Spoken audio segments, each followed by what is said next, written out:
Señoras y señores, sean bienvenidos a la presente emisión de Latina Informativa. De parte del equipo de prensa, personal técnico, les saluda María Auxiliadora Morles. Estamos preparados para ofrecerles todo lo que corresponde al inicio de esta semana informativa. Desde ya vamos a darle la cordial bienvenida a nuestro invitado especial. Hoy vamos a hablar de temas importantes, temas que buscan definitivamente defender y además de eso preservar la naturaleza para las nuevas generaciones. Así es que vamos a darle la cordial bienvenida al ingeniero en recursos renovables Franklin Linares. Él es el coordinador del Ministerio del Ecosocialismo del Estado Lara y director de las unidades territoriales de ecosocialismos acá en nuestra entidad. Bienvenido, ingeniero, qué alegría tenerlo acá en Latina Televisión. Bienvenido. Qué placer, qué gusto, de verdad. Bueno, vamos a hablar de cosas bonitas. Tienen ustedes un plan de reforestación para la entidad larense. Sí, bueno, ante todo, pues agradecido por la invitación, gracias por esta receptividad y por cedernos a este espacio para saludar a las personas que desde su casa nos siguen y traerle información. Efectivamente, nosotros tenemos un plan de reforestación, un plan nacional de reforestación. Hemos trazado como meta 10 millones, la plantación de 10 millones de árboles en el país. Lo ha trazado a través de la gran misión Madre Tierra Venezuela. Sí. Una gran misión que surgió el año pasado. El presidente Nicolás Maduro lanzó la misión y tiene varios componentes y ha seguido, pues ahora le impulsa nuestro ministro Freddy Ñáñez. Son varios componentes, varios vértices que tiene la gran misión. Uno de ellos es el de reforestación y es en el cual estamos haciendo un mayor esfuerzo, mayor hincapié en este momento, porque es justo la etapa del año en la cual se hacen los procesos de reforestación. ¿Por qué? Porque hay dos etapas en el año. Nosotros tenemos, no son estaciones, sino un periodo seco y un periodo lluvioso. Sí. Las plantaciones se hacen justo al inicio del periodo lluvioso para que las plantas aprovechen la mayor cantidad de agua que viene de las lluvias. Entonces, este lapso pasado que está cerrando ya hasta abril, se estima siempre el periodo seco, sí. Ahí nos hemos dedicado a producir plantas y seguiremos produciendo, pero ahora comienza la etapa de plantación. ¿Cuántas plantas tienen ustedes pensado colocar en el suelo larense? Sí, nuestra meta de esas 10 millones que tenemos a nivel nacional, para nosotros nos corresponden 352.000 plantas. ¿En dónde? En distintas áreas, en bancos de tierra que hemos seleccionado en función de los requerimientos, necesidades especialmente de áreas afectadas, puede haber sido por agricultura que hayan sido abandonadas, sí. Por incendios, por talas, pero en áreas también donde las comunidades nos identifican sus necesidades, por ejemplo, nacientes de agua que se están viendo afectadas, que están disminuyendo su caudal. Necesitamos llevar estas plantas a esa zona para recuperar la cobertura boscosa. Recordemos que el bosque funciona como una esponja, sí. Porque nos regula esa cantidad de agua que llega. La cantidad de agua que cae en el periodo lluvioso va siendo liberada poco a poco, inclusive en la época seca. Entonces, por eso es muy importante mantener esas coberturas boscosas, vegetales en las zonas altas. ¿Tiene conocimiento de cuáles son estos piedemontes que en los bosques para las vertientes naturales de agua? Sí. Que requieren de verdad ese Plan Nacional de Reforestación. Sí, tenemos sectorizado. Iniciamos con los parques nacionales. Ay, qué bueno. Tenemos 4 parques nacionales en Lara. Sí. Muy importante. Algunos reguladores justamente de este proceso, de este ciclo del agua, sí. Porque a veces pareciera que solamente el agua nos llega por el grifo, solo abrimos y nos está llegando el agua, pero no, realmente hay todo un proceso natural, unas funciones ecológicas que cumplen los bosques, las zonas boscosas de la parte alta, de capturar agua y entregárnosla a lo largo del año. Entonces, pero además no solamente nos regulan la cantidad de agua que podemos recibir, sino también la cantidad que ellos pueden generar en algún momento. Cuando quitamos la cobertura vegetal de un bosque y vienen las lluvias, el agua sale mucho más rápido. Sí. Entonces hay inundaciones en la parte baja. Entonces, muy importante, muy estratégico mantener nuestras cuencas protegidas. Eso también nos ayuda a la protección del suelo, a retener suelo allí y evitar que sea arrastrado hacia los embalses y colmate los embalses. Pero también nos cumple unas funciones para la protección de la diversidad biológica. Hay fauna que vive asociada allí y que debemos preservar. Pero cumple una serie de funciones. Además nos ayuda con la captura de carbono, de CO2, para mitigar el cambio climático. Entonces, es múltiple las funciones que podemos tener en el bosque. ¿Ya están desplegadas las personas que van a hacer este plan en la entidad? Nosotros contamos con distintas instituciones. Sí.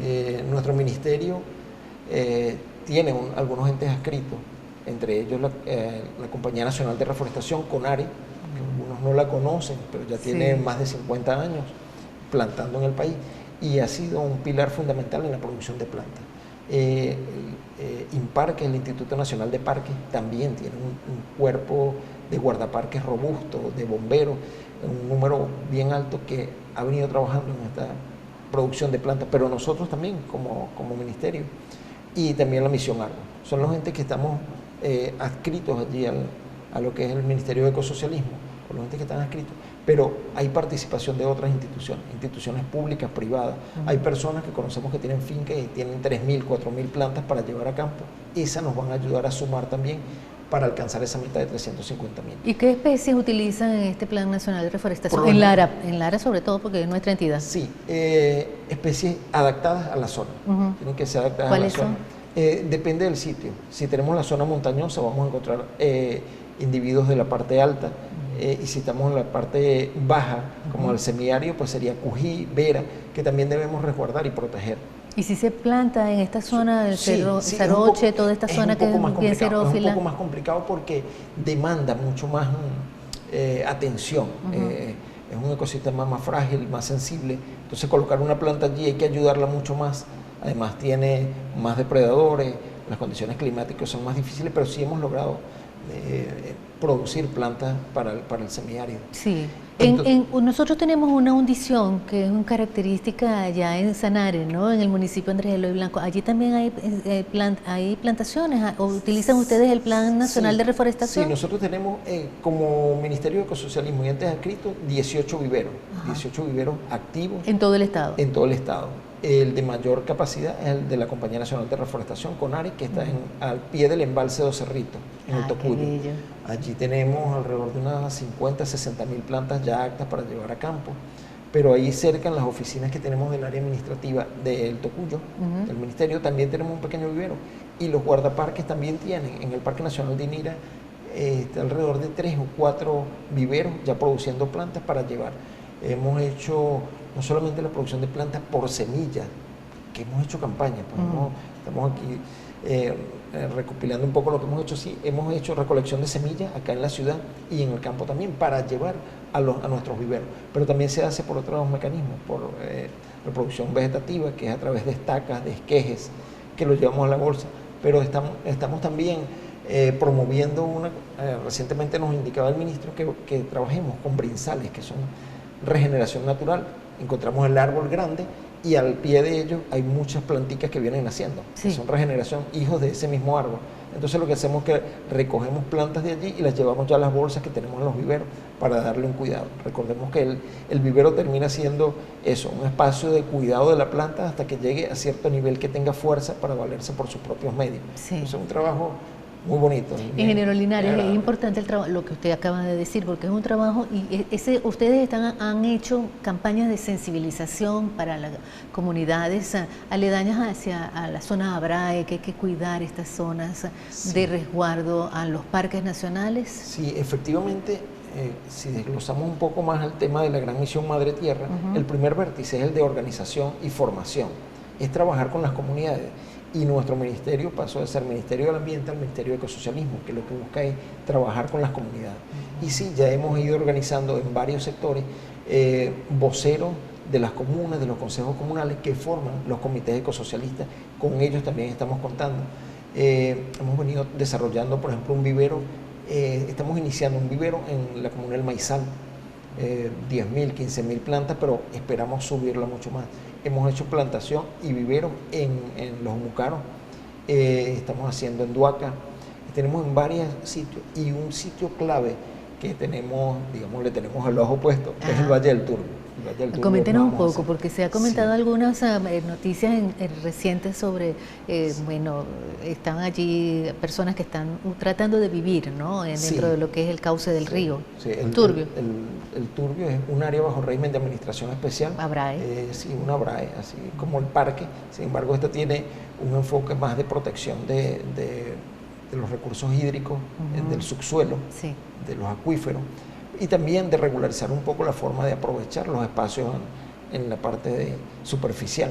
Entonces hay todo un manejo que debe darse, hay una normativa, en eso estamos en ese proceso de revisión, pero también de atención para producción de plantas para llevarlas allí, de resguardar parte del río, de resguardar algunas áreas de naciente, áreas que sean mucho más sensibles, que no puedan ser ocupadas, que no tengan esa vocación para ser ocupadas por agricultura o por desarrollos urbanísticos. Nosotros tenemos que trabajar entonces en esa protección, como a través de reforestación con las comunidades. Con las comunidades, qué importante ese trabajo Sí. de sensibilización que tienen que implementar pues con más ahínco, con más fuerza, Sí, para preservar la naturaleza. Hemos incorporado, además, hemos hecho trabajo hace en abril, hicimos en marzo, hicimos un encuentro con movimientos ambientales, con comunidades organizadas, acá en el Parque del Este, para discutir un poco la visión, las estrategias de la Gran Misión Madre Tierra. Es decir, son 7 vértices. Hay un vértice, como les decía, el primero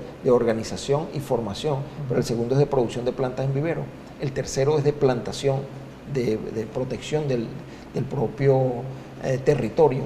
Tenemos uno también para el clima para la vida, fauna para la vida. Tenemos saneamiento para la vida. Estamos manejando una cantidad o generando una cantidad de desechos domésticos, industriales, algunos de ellos peligrosos, que deben ser manejados bajo una condición especial, dispuestos de manera correcta. Ese sería uno de los vértices adicionales, y el otro es de producción para la vida. Como le mencionaba inicialmente, nosotros tenemos que compatibilizar la actividad productiva, la actividad económica, con el tema ambiental, hacer que esas actividades sean sustentables, y no solamente las actividades nuevas, sino las que ya existen. Pensemos en alguna empresa que esté consumiendo un volumen determinado de agua. Nosotros tenemos que trabajar con ellos para reducir esos consumos, para reducir la cantidad de desechos que se puedan estar generando, y estamos trabajando en eso. Hay todos unos mecanismos de control legal que nos permiten pues hacer ese acompañamiento. Entonces, en esos 7 vértices nos estamos desplegando con mayor intensidad, como le decía, con la reforestación, con la producción de plantas y reforestación, porque es justamente la época que nos corresponde. Sí, señor. Bueno, estamos conversando con el ingeniero Franklin Linares. Él es el coordinador del Ministerio del Ecosocialismo en el Estado Lara. Haremos una pausa. A la vuelta más de la entrevista a través de Latina Televisión. Ya regresamos con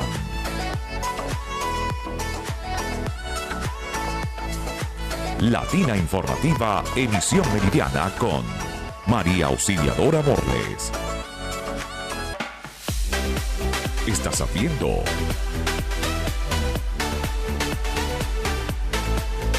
Latina Informativa, emisión meridiana, con María Auxiliadora Morles. A través de Latina Televisión, presentándoles la entrevista a esta hora. Bueno, nuestro tema de interés es muy sensible, porque realmente es a tratar de sensibilizar a la audiencia para cuidar todos los parques nacionales, cuidar los recursos naturales, y de eso estábamos hablando cuando hicimos la pausa. Nuestro invitado es el ingeniero Franklin Linares. Él es el coordinador del Ministerio de Ecosocialismo en el Estado Lara. Realmente, pues, Lara es bello, Lara es hermoso, sí. Tiene 4 parques nacionales, tiene un monumento nacional natural, pero realmente, además de que tiene plantas bellísimas, hermosas, estábamos conversando sobre esos planes de reforestación que se han hecho en el pasado y en los que se hacen ahora. ¿Utilizan las mismas técnicas o han mejorado? Sí, pueden variar en algunos casos. Tenemos algunas que tenían un enfoque más de aprovechamiento. Hay plantaciones que se hicieron para aprovechar especies como el pino, por ejemplo, con una visión de aprovechamiento de esa madera una vez que llegara a una edad específica. En la nuestra, aunque tiene ese componente, está más enfocado a la protección, a la conservación de las cuencas, a la conservación de la biodiversidad y a la incorporación de las comunidades. Pero sí hay unas variaciones en las técnicas, pero digamos que especialmente en el tipo de plantas que se llevan. Claro. Hay unas plantas, anteriormente se usaban muchas plantas con fines comerciales, madera para especies para madera, En nuestro caso son más de conservación, de proteger allí en los espacios. Sí. Sí, es importante, usted conversó sobre lo que se está realizando para proteger el cauce del río Turbio. ¿La naciente del río Turbio dónde queda? Hacia la zona de San Miguel. De San Miguel. Sí, que estuvimos visitando. Y hay una propuesta ahí que estamos manejando, se está impulsando desde el Ministerio, es la ampliación de los parques. Es una conexión, es un corredor que existe entre el Parque Nacional Terepaime y el Parque Nacional Yacambú. Entonces hacer esa conexión y convertirlo en parque también para brindarle esa protección, ese resguardo que se tiene. Muchas veces hay más respeto a esa figura. Entonces se está previendo, estamos impulsando esa actividad. Ya no ha habido ¿Perderían los nombres o quedaría con otro? ¿Cómo cree usted que pueda realizarse? Se define como corredor, puede ser un corredor de conexión. Y serían los parques, ambos parques. Hay varios que tenemos con esa similar, el caso del Parque Nacional San Esteban y el Parque Nacional Henry Pittier, entre Carabobo y Aragua, que están conectados. Por ese corredor natural. Sí. Y entonces, pero al final terminan manteniéndose los nombres de los parques. Qué bueno. Por esa idiosincrasia que se tiene ya con la y que son tantos años, son más de 30 años que cada parque tiene ritmo de vida, ¿no? Y de preservación. Y el respeto que implica.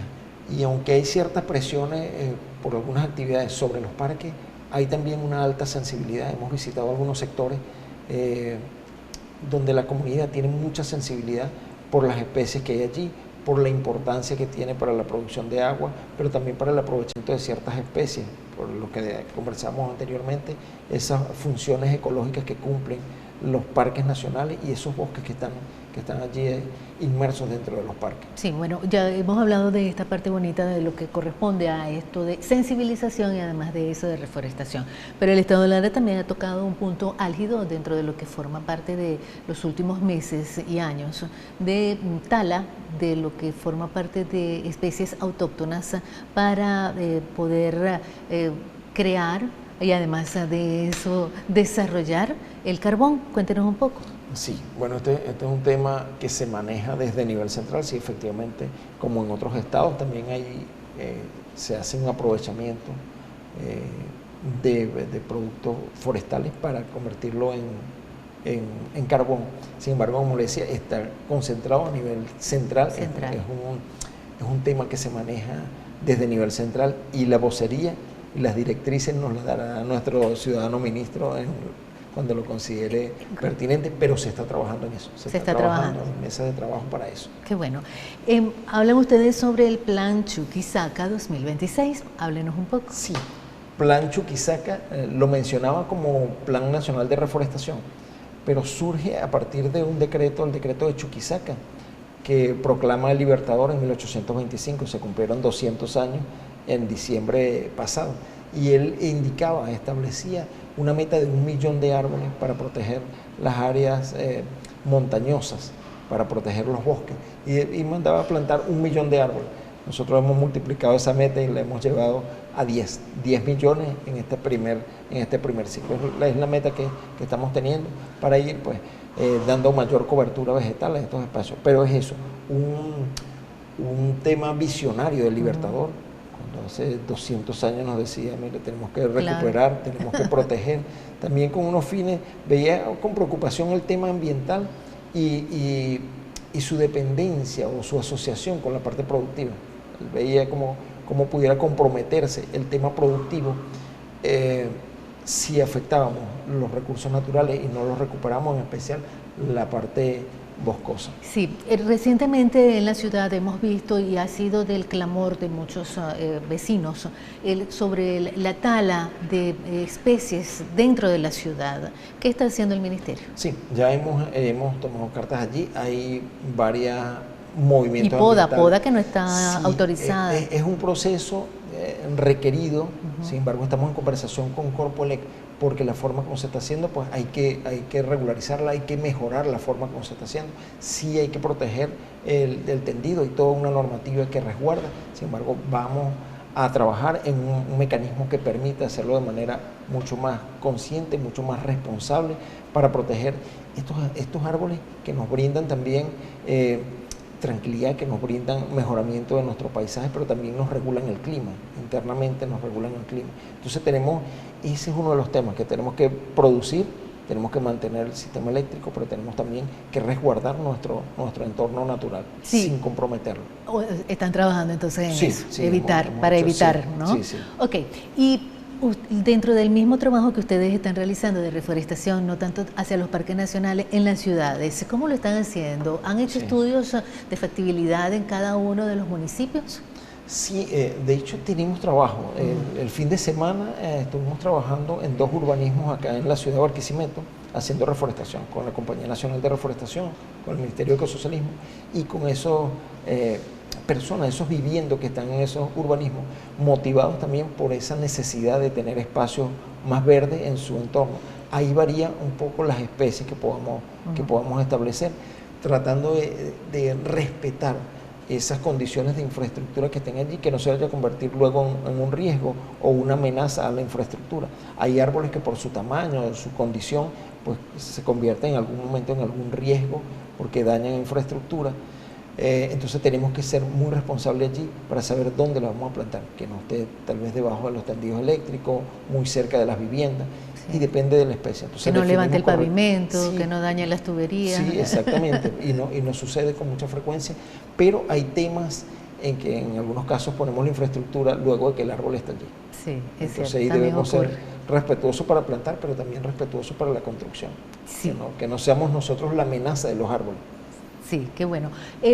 ¿Hay algunas dudas con respecto a aquellas personas que puedan tener fauna silvestre y en sus hogares o también, por supuesto, para la venta? ¿Cómo se ha manejado recientemente el Ministerio? Sí, existe una ley de protección de la fauna silvestre que regula, que establece condiciones, y la fauna silvestre pues no está permitido la retención en cautiverio por determinadas condiciones. Primero porque son animales salvajes que en algún momento pueden agredir, pero también por la forma como los mantenemos. La alimentación tal vez no sea la adecuada, la forma de suministrarle agua o los espacios que se tengan tal vez no son los adecuados y está prohibida. Nosotros hemos hecho actuaciones en temas de fiscalización por denuncia de las comunidades en distintos sectores y hemos rescatado fauna. ¿Qué tipo de animales silvestres tienen en hogares? Cuéntenos un poco porque a mí me llama la atención. Es diferente. Recientemente con el Ministerio Público y con la policía se hizo la retención de aves. Aves. Es común encontrar morrocovis también, que aunque lo vemos muy sencillo, es un animalito que no se mueve mucho, si no se alimenta de manera correcta, su caparazón no se desarrolla y no lo protege de manera efectiva. O también podemos transmitirle muchos parásitos. Al final encontramos animales con muchos parásitos, pero encontramos de diversas índoles. Hemos encontrado mapache, hemos encontrado venados. ¿Monos también? ¿Venados? Mono. El mono es muy común. ¿El venado no se puede tener? No, no se puede, son fauna silvestre, son animales silvestres. Los monos, es muy común tener monos porque nos gusta, es gracioso, pero no está permitido. No está permitido, no es correcto tenerlo. Y en este momento los monos inclusive se convierten en una amenaza porque pueden transmitir algunas enfermedades, pueden ser transmisores de enfermedades para el ser humano y debemos regular eso. ¿Cuál es el canon establecido que debe cumplirse para poder entonces llamarlos a ustedes y que vuelva esa especie a su hábitat natural? Hay algunas formas de entrega controlada con cierto resguardo. Y hay algunos casos en que, bueno, nosotros tenemos que actuar, ya no hay una entrega, sino que actuamos más por un tema de denuncia. Es muy común tener aves. ¿Qué aves dice usted más o menos? Loros, guacamayas. ¿A las guacamayas no se pueden tener en los hogares? No se pueden, son silvestres, son animales que no son domésticos. Y entonces se aplica una ley, inclusive de carácter penal. Penal. Es penal. ¿Cuántos años quedan para aquella persona que tenga? Depende de la situación de Depende de la pena, ¿verdad? De las especies, de los animales. Y nosotros luego hacemos un trabajo articulado con el zoológico, por ejemplo, que bueno, nos ha recibido en el espacio donde nos ha servido pues para resguardar estos animales una vez que se retienen. Y luego, dependiendo de las condiciones en que estén, pueden ser liberados al medio natural o pueden ser mantenidos igual en cautiverio por algunas condiciones más adecuadas, ya sea por alguna deficiencia que tenga que no le permita sobrevivir en el entorno. Ya para finalizar, qué bueno, ya para finalizar, porque me acaban de dar a conocer de que los minutos volaron, se dio a conocer en todas las redes sociales, se ven el frontino, el oso, pero vamos a hacer ese llamado de que vamos a resguardarlo y a protegerlo. Sí. De hecho, hemos visitado comunidades, se tienen unos programas de investigación para la identificación de los osos, y las comunidades, como les decía, muy sensibilizadas al tema de la protección. Sabemos, ya nos dicen, hemos roto los mitos, unos mitos que nos decían que el oso tenía ciertas propiedades, que había que eliminarlo. Ya la gente entendió que no es así. Esta es una especie, inclusive paraguas, que ayuda a ese equilibrio dentro del bosque y que nos ayuda pues, a cumplir esas funciones ecológicas dentro de los ecosistemas. Por eso un llamado a la sensibilización, a la protección de estas especies, a no atacarlas y a reducir pues, la ocupación de espacios naturales porque son su hábitat.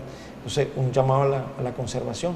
Bueno, mencionar indudablemente que también existe un delito en caso de que sean agredidos estos animales o que se estén ocupando ciertos espacios de ellos. ¿Dónde se les ubica a ustedes, ingeniero? Nosotros estamos en el Carabalí, en la intercomunal Barquisimeto-Caudare. Allí estamos a la orden y tenemos un espacio para la conexión a través del 0800 Ambiente.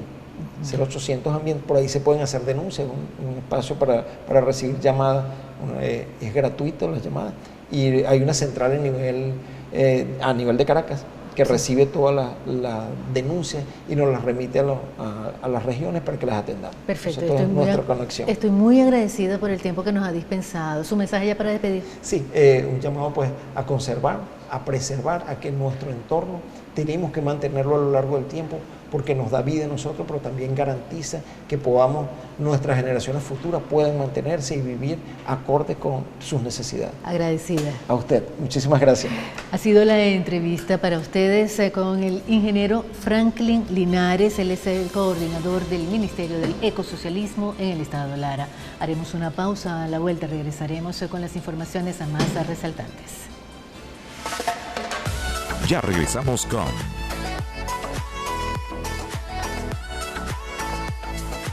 Latina Informativa, emisión meridiana con María Auxiliadora Morles.